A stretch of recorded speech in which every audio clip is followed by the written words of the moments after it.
Ngayong New Year, ngayong bagong taon, share ko lang sa inyo yung bad news na sinasabi ko kasi may nangyaring masama. So, ayan, may nangyaring masama sa isa sa mga taong na-stress talaga ako sa nangyari sa kanya. Hindi ko in-expect na mangyayari itong mga kangiti. Hindi, out of nowhere, hindi ko talaga, unexpected talaga na bago pumasok yung taon, meron akong nasaagap na magandang balita. At good news talaga to. Kasi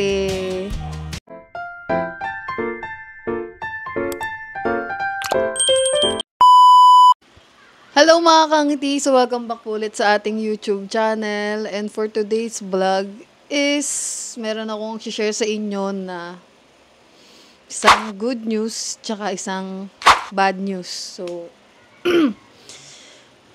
syempre, bago ang lahat, gusto ko muna kayong batiin ng Happy New Year. So, it's January 5 na. So, itong vlog na to ay medyo malilate upload dahil hanggang ngayon ay hindi pa rin naayos ang aming wifi. So, Converge, please, pakiayos naman yung wifi nyo dahil kailangan na namin ng wifi dito. Siguro mga halos 3 days na kaming walang wifi. Ayan. So, sana, Converge, maayos nyo na yung wifi kasi ang hirap mag-upload gamit yung data. So, syempre, share ko muna sa inyo yung syempre, bad news muna para pag the end of the video natin is maganda, diba? So, good news yung end ng video natin. So, bad news muna yung share ko sa inyo. So, ito yung mga nangyari this past few days bago magbagong taon. At pumasok yung bagong taon. Ito yung mga nangyari. Share ko lang sa inyo yung mga update sa akin. So, dito pa rin ako sa Cavite, mga kangiti. Hindi pa tayo nakakauwi ng Batangas kasi papahinga muna ako dito. At the same time, medyo ang tagal ko rin kasi hindi nakabalik dito sa bahay namin. So, ang dami kong mga naiwan na labahin. Ang dami kong naiwan na kailangan kong gawin. Mga ginagawa ko dito sa Cavite na hindi ko na natapos kasi nga nagstay tayo ng matagal sa Batangas. So, halos ilang months ako nagstay doon. Umuwi lang ako dito, kunyari pag may mga okasyon. Tapos, pag may kailangan akong gawin dito sa Cavite, umuwi ako. Last year, past few months na nauwi ako sa Batangas, na doon ako tumitigil halos simula nung nag-start yung challenge nung July kasi nag-start yung challenge, alam ko, hanggang umalis lang ako nung December na. So halos July, August, September, October, November, December. So 6 months ako nasa Batangas, mga kangiti. And sa 6 months na yun, so, ayun nga, nagsumari tayo sa challenge. 2 challenge yung sinalihan natin, Battle of the Champions, Super 8, tapos Battle of the Champions, sumali tayo nung July and August. So, 2 battle yung sinalihan natin, kaya medyo natagalan ako doon. Tapos, nagstay pa ako ulit kasi nung September naman is nagkaroon kami ng challenge nila, Love Couple Challenge ba yun? September or October ba yun? Nagkaroon kami ng challenge kaming dalawa. So, nung November, medyo naglaylo tayo sa YouTube. Pero nagbablog pa rin naman ako araw-araw kasi ang YouTube natin is yun yung aking work nung mga time na yun. So, hanggang ngayon pa rin naman. So, yun yung mga nangyari. Gusto ko lang kayo i-recap sa mga nangyari na yun this past few months last year, 2023, na nandun ako sa Batangas. And ngayong New Year, ngayong bagong taon, share ko lang sa inyo yung bad news na sinasabi ko kasi may nangyaring masama. So, ayan, may nangyaring masama sa isa sa mga taong hindi pala siya tao. Isa sa mga alaga ko. Ayan. So, si Charlie yun, mga kangiti. So, si Charlie ay bad news to sa akin, mga kangiti, kasi si Charlie is siya yung pinakauna-una kong aso. So, Siya yung unang aso na nagkaroon ako. So, yung connections namin sa isa't isa is sobrang, parang, alam niyo yung kahit aso lang siya, tinuturing ko talaga siyang parang anak ko. Anak ko talaga siya, na para siyang anak ko talaga na tao, ganyan. Parang ganun yung tingin ko sa kanya, na pag may sakit siya, na stress ako. I mean, naapektuhan din ako as a poor mom. Yun ang nangyari, nagkaroon siya ng sakit. So, bago ako umuwi ng Batangas, ito yung mga nangyari. So, yung mga kangiti, dito na tayo sa bed. Tapos, dinala na si Charlie para magpa-x-ray.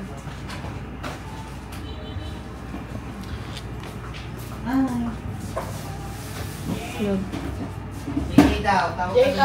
Ano siya? Ginagawa lahat ng mga process para malaman kung ano yung sakit niya. Hindi ko kasi alam, bigla na lang siya talagang nagganon eh.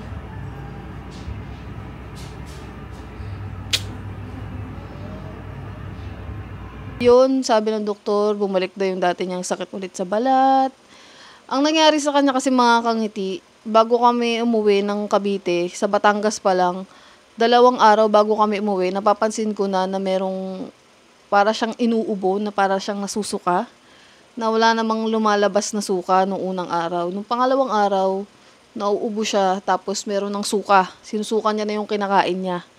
So sabi ko hindi na normal yun, kasi napansin ko rin na matamlay siya. Every year nagkakasakit si Charlie. I don't know, siguro pag yung mga breed talaga na pag is prone sila na magkasakit. So, prone sila sa mga sakit at mahirap, maraming complications na nangyari habang tumatanda sila. So, tuwing gabi sinusumpong siya, susuka siya, sinusuka niya yung mga kinakain niya, kaya ngayon pumayat siya ng sobra compare before. Siguro mga 9 kilos na lang siya kasi before nasa 10 kilo pataas siya. So, ngayon bumaba na yung kilo niya kasi nga dahil dun sa pagsusuka niya. So, pero may gana naman siyang kumain. Nung mga pagpasok lang ng taon, medyo wala siyang gana kuunti. Pero pag chicken, kinakain niya. Pero, yun, ngayong araw naman na to, nakita ko medyo nag-improve kasi kagabi, hindi na siya nagsuka kasi pinakain ko siya kagabi. Hindi naman na siya nagsuka, hindi niya na sinuka yung kinain niya. So, meron pang konting suka, mga tubig na lang. Pero, good thing yun kasi hindi niya na sinusuka yung pagkain niya. So, at least nabubusog siya sa loob. Hindi niya nalalabas yung kinain niya. So, sobrang nagpapasalamat ako kay Papa God. Kasi yung napansin ko kanina. Kaya siguro kagabi ko lang yung napansin na, ay, biglang di na siya sumusuka sa gabi. Natutulog na lang siya. Ganun yung nangyari sa kanya. So, yun, medyo okay naman na ako. Kaya naisipan ko din mag-vlog kasi past few days bago yung sumapit yung past few days ng bagong taon, medyo na panghinaan ako ng loob sa pagbablog kasi ngayon na-stress ako sa lahat may mga bagay akong na-stress, lalo na kay Charlie. Si Charlie talaga yung na-stress talaga ako sa nangyari sa kanya kasi binabantayan ko siya. At saka ayoko nakikita na nahirapan siya, kaya na-stress talaga ako sa kanya. Kaya hindi ako masyado nakapag-vlog kasi tinuon ko yung oras ko sa kanya. Tuwing gabi, anong oras na ako natutulog kasi binabantayan ko nga siya. Tapos nagigising ako sa pag-ubo niya, sa pagsusuka. So, medyo nawalan ako ng time sa pagbablog. Pero, siguro yun na rin yung way ko para makapagpahinga, para makapagtuon ng oras para sa kanya. Kaya, nag-stop muna ako noon before. Pero nag-edit ako ng vlog before. Yun nga lang, walang end. Nung mga pagpasok ng taon, nag-edit ako ng vlog. Yun nga lang, walang wifi. So, natagalan bago mag-upload yung New Year vlog natin. So, ayun mga kangiti yung nangyari. And, masama man yung nangyari kay Charlie. At the end of the day, hindi ko alam kung ba't siya nagkasakit. Siguro, hindi ko alam. Kasi bigla na lang nangyari nagkasakit siya. Pero thankful ako kay Papa God. Kasi kahit papano ngayon, medyo okay na siya. Kaya okay na din ako kasi apektado talaga ako sa kanya. So ngayon, siguro ipapacheck ko na lang siya ulit sa vet. Hanggang hindi pa rin tumitigil yung pag-ubo niya. Kasi ngayon, medyo na bawasan naman na siya, pero nandun pa din. So, I need to bring him back sa vet para ma-check ulit kung magiging okay na ba lahat sa kanya at tuluyan na siyang gumaling. So, thank you po, Papa God. Thank you kasi araw-araw ko pinagdadasal na sana gumaling na siya. Hindi na siya mahirapan at di na rin ako mahirapan sa kanya. So, ayun. So, fast forward tayo. So, ayan. Okay na si Charlie. Medyo okay na at okay na din ako. So, pagpasok ng taon, sinimulan ko na rin yung plan natin na pagpapapayat kasi I said to myself this year 2024 na I will be more active sa pagpapapayat kasi medyo tumaba talaga ako, aminin ko, at medyo napabayaan ko yung sarili ko. So I need changes sa habit, sa pagkain, sa buhay ko. So it's not about kasi gusto kong ibalik yung dati kasi payat ako dati. It's more about on my health na din kasi habang tumatagal, habang tumatanda tayo, hindi naman na bumabata yung katawan natin. So, kailangan natin mag-focus sa ikakaayos ng katawan natin, yung health natin. 'Di ba? Yun naman yung importante para mas mahaba nyo pa akong makasama. Mas mahaba pa tong sasabihin ko. Nakaka 12 minutes na ako nagsasalita. Pasensya na kayo mga kangiti ko. Ito lang muna yung mga vlog natin. Kasi andito pa ako sa amin eh. So, I don't have time pa na lumabas din kasi nga si Charlie ay may sakit pa din. Binabantayan ko pa din. So, huwag kayong mag-alala kasi my plan sa pagbablog this coming 2024 is to make, to do things na mga hindi ko pa nagagawa before. Kasi yun yung gusto kong gawin, na i-share sa inyo yung mga bagay na hindi ko pa nagagawa, yung mga lugar na hindi ko pa nagagawa, i-share ko sa inyo yung experience ko doon, mga first experience ko sa mga lugar na yun, sa mga bagay na yun. So, yun yung gusto kong gawin ngayong 2024 kasi habang tumatagal naman, di naman ako bumabata, tumatanda na tayo. So, hindi ko naman na mababalik yung oras na malakas pa ako, kaya ko pang mag-travel, kaya ko pang magtrabaho, diba? So, might as well, enjoyin ko na lang yung buhay ko. Pumunta ako sa mga lugar na gusto kong puntahan, di ba? So, yun yung gusto kong gawin. Tulungan yung pamilya ko. Gusto kong mag-improve sa buhay. Gusto kong mas marami akong ma-experience na bagay kasi everyday gusto ko may natututunan ako, may napupuntahan ako, may nangyayari sa buhay ko na hindi lang ako nagsastuck sa katulad ng dati, di ba? Yun yung goal ko ngayon, 2024, mga kangiti. Kaya, samahan nyo ako na magawa lahat ng goal na yun. Yan, share ko sa inyo kung ano yung mga gagawin natin ngayong 2024. And, yun, sinimulan ko na nga yung pagpapayat. Ayan, papakita ko sa inyo yung clip nung unang, siguro mga second day ng January, yung mga third day, yun yung ginawa namin ni Kat. Hello mga kangiti! So, yan. Update lang sa inyo sa mga nangyayari ngayong New Year, bagong taon. So, it's January, January 2? January 2 na ngayon. So, bina-burn out namin yung mga kinain namin nung January 1. Kahapon, ang gabi. Kasi kahapon New Year. So, yun ngayon, syempre, yun yung New Year's resolution natin ngayong taon ay yung magpapayat. So, sana magawa. We need to take actions sa mga New Year's resolution natin. So, ako talaga, I'm decided tuloy. I'm sure. Ano? Tawag na ito? Decidido na pumayat at magpapayat. At kailangan ko na siyang gawin kasi parang last year, noong 2023, hinahayaan ko yung sarili ko na minsan di ko nagagawa yung isang bagay. Alam mo yun, parang like sinasabi, magda-diet na ako, magpapapayat na ako.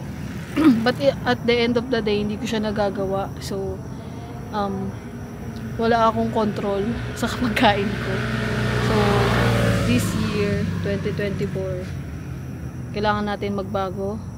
Kailangan natin baguhin yung lifestyle natin sa pagkain, sa pagbabawas ng pagkain. So, we need to practice at i-practice, isa puso yung pagda-diet para magawa talaga natin siya. And alam ko naman ngayon, magagawa ko na talaga siya kasi kailangan ko na siyang gawin talaga. Kailangan na kasi para din ma-improve yung health ko kasi pag mataba ka, nahihirapan ka rin maglakad, alam mo yun. Nahihirapan na yung paghinga mo, tinatamad ka ng kumilos, everything na actively na kailangan mo gawin para tinatamad ka pag medyo mataas yung weight mo, diba? So, kailangan natin yung baguhin. So, ginabi na kami ni Kat, gabi ng mga kangti, dapat maaga talaga kayo mag-jogging. So, ano naman ang ano mo? Masasabi mo sa pagpapayat ko? Go. Kaya ni Kangiti, guys. Tutulungan ko naman siya. I mean, dito samahan ko siya mag-jogging kung gusto niya mag-jogging. Tsaka bawal na kumain na madami. Bawal na. Pagbabawalan. True. Ngayon naman guys, wala na. Unti na ako kumain kasi medyo medyo stress pa konti. Pero konti na lang naman. Kaya medyo nababawasan yung pagkain ko. Hindi na talaga ako kumakain ng madami. Piling ko busog na kasi ako kaagad. Kasi marami akong iniisip. So, yun. At tapos na kayo mag-jogging ni Kat. Kakain na kami sa McDo. Uy!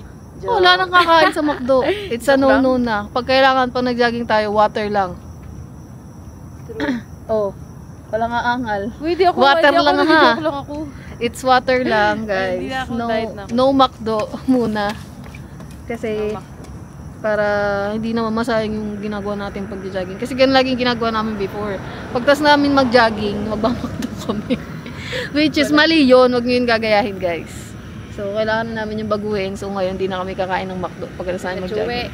Mag-ano lang kami. Mag-inom lang kami ng water. Yun yung pinaka-the best.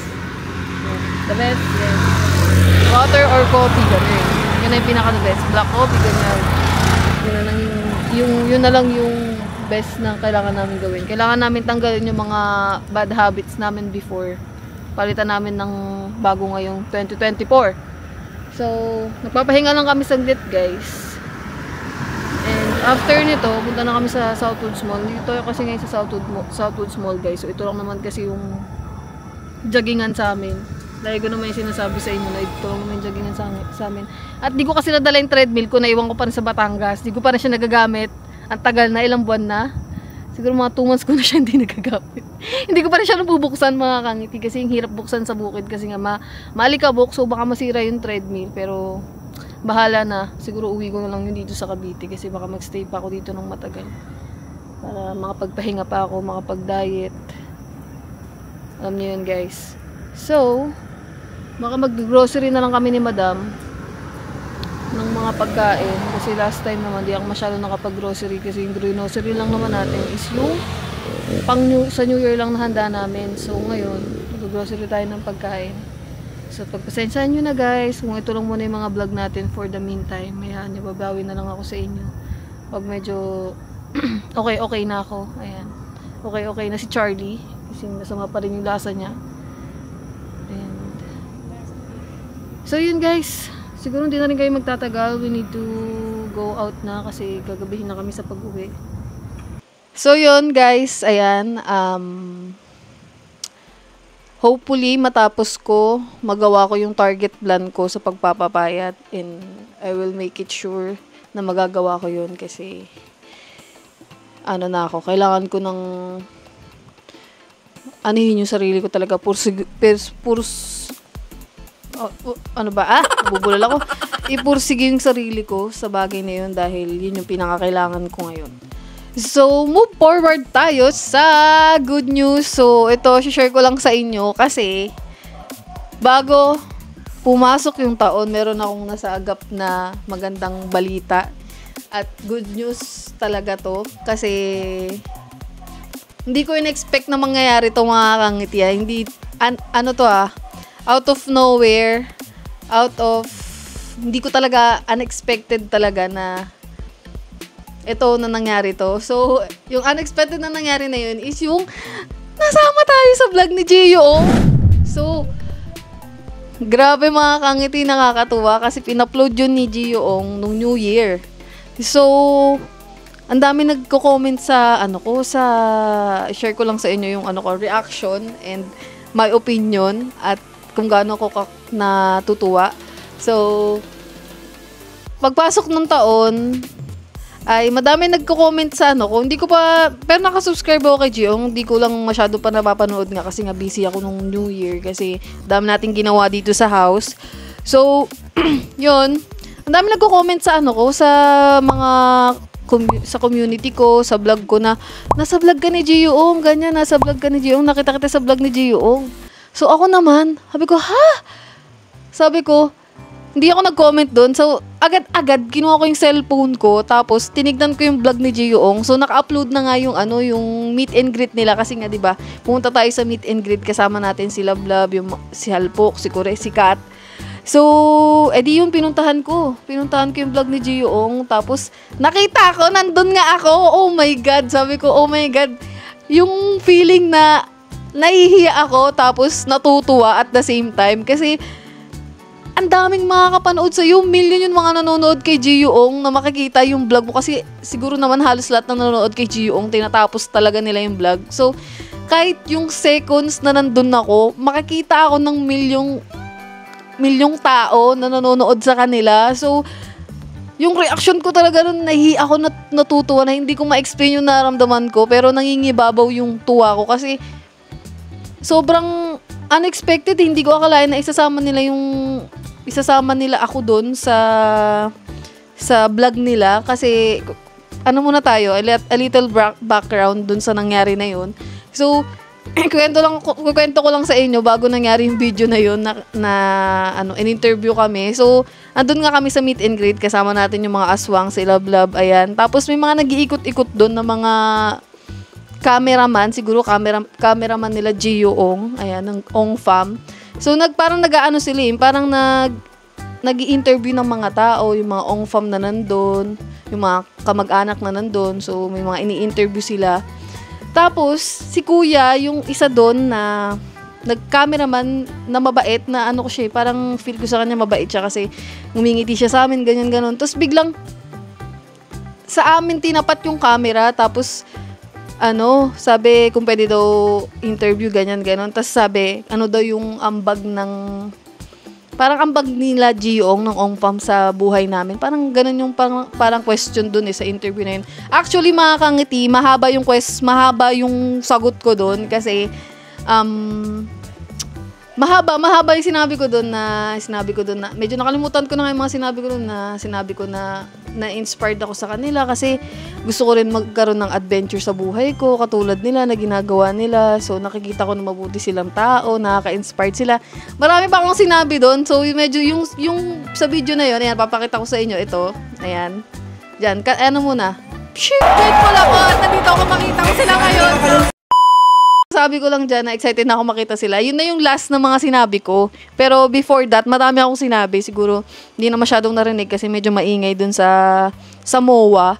So, ayun, nakakatuwa lang. So, totoo lang, dalawa kami ni Lablab in-interview dun, pero ako yung kinuha, di ba? Oh my God, Char. Sorry, Lab. Ako yung kinuha nila Gio-ong. Siguro nagandahan sila sa akin kasi ang ganda ko daw, Char. Sorry. Char lang, mga kangati. Siguro natuwa lang sila siguro sa akin. Akala ko nga si Lablab kasama doon sa video. Pero hindi siya nasama. So, ako yung sinama. Pero sobrang privilege kasi unexpected yun yung mga bagay na sobrang unexpected na nangyari sa buhay mo na yun talaga yung time na kailangan mong parang pag nagsalita ka talaga ng galing sa puso mo yung excitement sa mga bagay galing sa puso mo, talagang makikita din yun ng tao na ibang tao na nakakanood sa'yo. So, sobrang thankful ako, yun yung good news na yun, kasi bago pumasok yung taon, nakita ko yung sarili ko at isang remembrance para sa akin na makita ako sa vlog nila Gio-ong kasi si Lablab naman talaga yung unang may idol sa kanila at na-impluwensyahan ako ni Lablab sa panonood sa kanila kasi fan din nila talaga ako kasi natutuwa ako sa kanila kasi nakikita ko na mabubuti silang tao, gusto ko yung ginagawa nila, nag-a-adventure sila everyday, kasama yung buong family, 'di ba? So, sobrang nakakatuwa at sobrang bless ako kasi nasama ako doon kahit maikli lang na seconds yun, kung ano man, basta nandun ako sa vlog ni Gio Ong, sobrang masaya. Ayan, so, ayun yung mga nangyari mga kangiti, hindi ko na masyadong pahabain pa dahil nakaka 20 minutes na ako sa pagsasalita dito. So, sana, meron pa pala akong isang ikikwento sa inyo. So, yan yung last time na nag-jogging kami ni Kat. Yung sabi ko mag-start kami ng pagpapapayat. Meron akong isang nakitang aso. Aso siya. Tapos, isang unexpected din na bagay na nangyari ngayong pagpasok ng bagong taon. Meron akong nakitang aso, askal siya. Ako talaga malapit yung puso ko sa mga aso. Sa mga aso sa kalsada, sa mga aso sa lugar na mga nakikita ko, na naaawa ako. So, may nakitang aso dun sa pinagjajagingan namin sa Southwoods Mall, specifically. So, nakita ko siya doon sa gilid, tapos malaki yung tiyan niya, so buntis siya. I-share ko lang sa inyo mga kangti. Nakaka-inspired to, nakakatuwa. Nakita ko yung aso, sabi ko, wala, kawawa naman yung aso, tapos buntis pa siya, tapos yung mukha niya talaga nakakaawa kasi, alam mo yung buntis, parang yung aso kasi parang tao din yan mga kangti sa totoo lang, di ba? Alam mo yung buntis siya, tapos nandun siya sa labas, wala siyang pagkain, hindi sila makakain, hindi sila makainom ng tubig kung nauuhaw sila, tapos buntis pa yung aso. Tapos sabi ko, bibilan ko ng pagkain yung aso. So, bumili ako ng pagkain. Ito yung mga nangyari niya na i-share ko lang sa inyo. Bumili ako ng pagkain sa Lawson, kasi Lawson yung malapit kung nasan yung aso. So, binilan ko yung aso ng pagkain. Yung una, ayaw niyang kainin. So, kasi hindi daw sabi ng mga tao doon na matagal na daw talaga yung aso na nandun. Tapos, hindi daw siya sanay na kumakain ng wet food. Wet food kasi yung binili ko kasi walang dog food na ano doon. Gusto pala ng aso ay kanin. Ayan, kanin, tira-tirang pagkain ng tao. So, hindi siya kumakain ng pagkain ng aso. So, hindi ako tumigil na gusto ko kasi kumain siya kasi kawawa naman. Kasi nga buntis siya. So, talagang pinilit ko na ibigay sa kanya. Sabi ko, kain ka na, ganyan, ganun. Kaming dalawa ni Kat, ibinibigay talaga namin yung pagkain hanggang sa iniwan namin yung pagkain doon. Tapos, binantayan namin, kunyari, binabantay lang namin siya. Tapos yun, kinain niya naman siguro dahil sa gutom na siya. Ayan, dahil sa siguro wala na talaga siyang makain kasi nga nasa labas siya, ganyan. Siguro naramdaman na rin yung gutom. So, kinain niya na yung pagkain na binigay ko sa kanya. Tapos, edi yun na, sabi ko, sayang, wala kasi kaming bahay. Sa isip-isip ko, no sa aso, gusto ko sanang kunin, gusto ko sanang ampunin kasi naawa ako no sa aso. So, wala kasi kaming bahay pa mga kangiti, kaya parang ang hirap din magdala ng aso na hindi naman dito sa bahay namin. So, ang ending, iniwan ko na lang doon yung pagkain. Pagkain niya doon, iniwan na lang namin siya ng pagkain doon, tapos nagpaalam na kami doon sa aso. Pero bago yun, nagpicture-picture muna kami sa aso kasi ang cute niya, pinicture namin siya. Tapos, pagka-uwi ko, nag-story kasi ako sa IG ko ng kasama yung aso, yung mga nangyari ko sa araw na yon, kasama si Kat, ayan. Tapos, ito na yung ano ng kwento ko, exciting part. Sa followers ko, meron pala doon na nawawalan ng aso. So, may nawawala silang aso, friend siya ni Kat, na taga dito lang din sa amin. Sabi niya, nawawala daw kasi yung aso nila 2 months ago na. Tapos, nakita nila yung story ko, tapos sabi niya, kamukha daw kasi nung story ko na aso, tapos nag-message kay Kat, pinakita yung picture, na kamukha daw yun ng aso nila.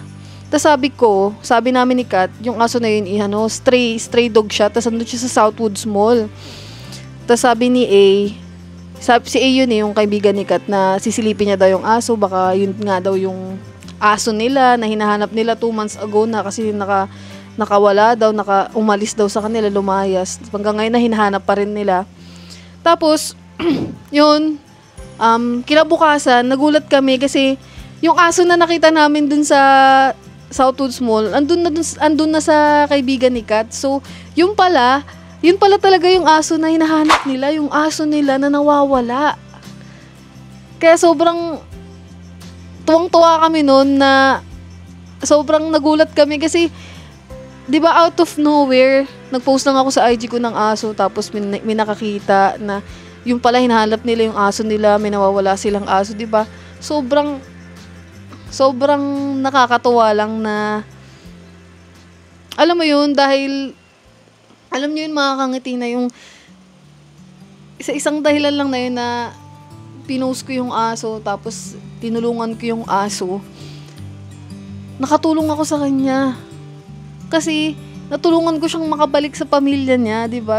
Sobrang natuwa talaga ako noon. Sobrang tuwang-tuwa kami ni Kat na sabi ko, ang galing talaga ni Papa God kasi alam mo yun, sobrang laking bagay nung pinicturean namin siya tapos nakita siya nung may-ari sa kanya. Tapos nakuha siya, 'di ba? So sobrang tuwang-tuwa ako noon mga kangiti. Nakaka-inspired yung kwento na yun kasi parang sobrang alam mo yun, ang liit lang talaga ng mundo, 'di ba? May mga bagay na hindi natin alam na magkakakonekta katulad nung nangyari dun sa aso na kakilala pala namin yung naghahanap. Tapos kami yung nakakita, tapos pinost namin. Ayun. Nakabalik na yung aso sa bahay nila at manganganak siya ng maayos at di na siya titira sa lansangan, di na niya kailangan bigyan ng mga tira-tirang pagkain kasi meron ng tao nakabalik na siya sa pamilya niya. So sobrang nakakatuwa. At the same time, thank you kay Papa God kasi ginawa niya kaming instrument para matulungan yung aso. So sobrang nakakatuwa inspired lang yung kwento na yun. Sobrang laking bagay talaga ng internet, yung mga pagpo-post ng mga ganyan sa aso, sa mga tao na nawawala, 'di ba? Sobrang laking tulong talaga para mahanap yung mga taong pamilya nila, 'di ba? Hindi lang sa aso kundi sa tao din, 'di ba? So yun, ang dami ko sinabi guys. Sana nag-enjoy kayo sa vlog ko na ito. Sana hindi kayo naburingan dahil maraming nangyari sa buhay ko ngayong 2024 at ayun yung nagpapaalala sa akin na kailangan talaga natin maging humble sa ibang tao, sa hayop. Nagpapaalala sa akin na sa kabila ng mga problema, sa kabila ng pagkakaroon ng sakit ng anak ko, may good side na dadating, may plano si God, hindi lang doon nagtatapos yung problema dahil at the end of the day, kailangan mo lang magdasal, kailangan mo lang tibayan yung loob mo kasi may mga times talaga na naiiyak na ako kakaano kay Charlie, kakabantay kasi nakita ko nagsusuka siya, naiiyak na ako parang sabi ko kay Lord, yung iyak ko sa puso ko, galing sa puso ko na Lord, sana ako na lang yung magkasakit, wag na si Charlie, yung ganung bagay na ano bang kailangan kong gawin para gumaling siya, sa akin yun na lang dipat yung sakit niya. Yung mga ganong bagay na talagang hindi ko siya talaga tinigilan. Pinapainom ko talaga ng gamot. Lahat na ginawa ko, bumili ako ng honey, bumili ako ng green tea para nag-search ako ng mga kailangan gawin sa sakit niya. So, hindi ako tumigil talaga para gawan ng paraan si Charlie na gumaling siya. So, yun naman yung importante doon na okay lang na umiyak tayo pag may mga problema tayo. Okay lang na masaktan tayo, pero kailangan din natin tibayan yung loob natin kasi tayo lang naman, sarili lang naman natin yung unang-una nating kakampi pag meron tayong mga problema sa buhay, 'di ba? So, yun guys! So, ang dami ko na sinasabi, nakaka 30 minutes ako magsalita. Oh my God, sobrang daldal ko na ngayon. Anyway, so maraming salamat sa iyo mga kangiti na full memory na tayo sa sobrang dami kong mga sinasabi sa inyo. 30 minutes ako nagsasalita, 30 minutes ako nagkikwento sa inyo. So, yun naman yung ano natin, yun din naman yung isa kong sa mga gusto na mag-share ako sa inyo ng mga positive na inspiring na kwento sa mga nangyari sa buhay ko. So, yung mga nangyari na yun, sobrang na-inspired ako kasi alam mo yun na meron pa rin naman talagang darating na mabuti na mangyayari sa'yo, o hindi sa akin, sa ibang tao. Natutuwa ako kasi nakakatulong ako sa ibang tao, di ba? So, yun. At gusto ko lang magpasalamat sa inyo again. Gusto ko umpisahan ng taon na to magpasalamat sa inyo sa patuloy na panonood sa akin, sa amin. Kaya, huwag kayong mag-alala mga kangiti kasi hindi pa rin naman ako titigil sa pagbablog. Marami pa naman akong ma-share sa inyo na na kailangan nating gawin, na gagawin natin. So, stay tuned lang kayo dyan. Tsaka yung mga plano natin, huwag kayong mag-alala kasi I will make it sure na mangyayari lahat ng mga plano natin sa buhay. Hindi ako titigil. Matagal man yung pag-aantay, matagal man yung proseso, pero hindi ako titigil na makamit lahat ng yun dahil naniniwala ako na matutupad lahat ng yun dahil ginagabayan tayo ni Papa God at tutulungan niya tayo at kailangan din natin magpursige para magawa yung mga bagay na yun. So, yun guys, ang dami ko nang sinabi sa inyo, pagpasensya nyo na at nagkwento pa ako sa inyo ng matagal, pero sana marami kayong natutunan, nakapag-share ako sa inyo ng good vibes, good news. So, yun. So, maraming salamat guys. Thank you sa support. Sana masaya kayo ngayong bagong taon. Okay kayo. At mag-iingat kayo palagi kung nasan man kayo ngayon. So, yun. Hanggang dito na lang muna tong vlog ko. So, mag-abang na lang kayo mga kangiti na mga susunod pa natin na vlog for sure. At thank you sa lahat ng support. Love you all. Kung nasan man kayo ngayong sulok ng mundo, sa Pilipinas, sa lahat ng nanonood sa akin, sa lahat ng sumusuporta. Mahal na mahal ko kayo. Mag-ingat kayo palagi. So, hanggang dito na lang mga kangiti. Thank you so much. Bye-bye!